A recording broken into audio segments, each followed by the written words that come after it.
Samantala naghahanda na ang Maynila para sa pagdiriwang ng kapistahan ng Poong Jesus Nazareno. Alamin naman ang mga ruta sa kalsada na isasara at ilang paalala para sa mga debotong dadalo. Ang detalye mula kay Gab Villegas.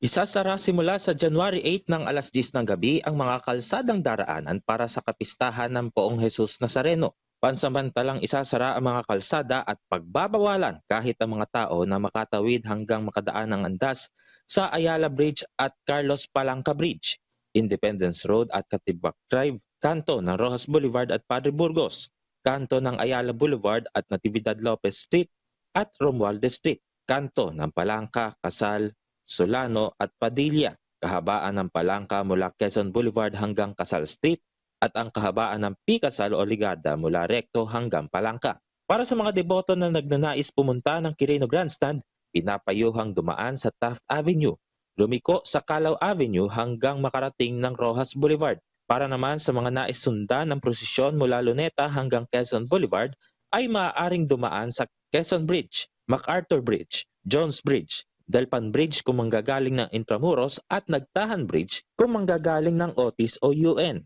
Para makapunta ng Quiapo Church, dumaan sa Quezon Boulevard, lumiko sa Quinta Market at dumaan sa Villalobos Street. Maaari ring dumaan sa Plaza Santa Cruz, lumiko sa Palanca Street at dumaan sa Villalobos Street. Para naman makalabas ng Quiapo Church ay dumaan sa southbound ng Quezon Boulevard, dumaan sa Quezon Bridge hanggang makarating ng MacArthur o Jones Bridge o di kaya ay sa Taft Avenue. Maaari ring dumaan sa southbound ng Quezon Boulevard, dumaan sa Service Road hanggang makarating sa underpass ng Quezon Bridge para makaliko papuntang northbound ng Boulevard hanggang makarating ng Recto o Espanya.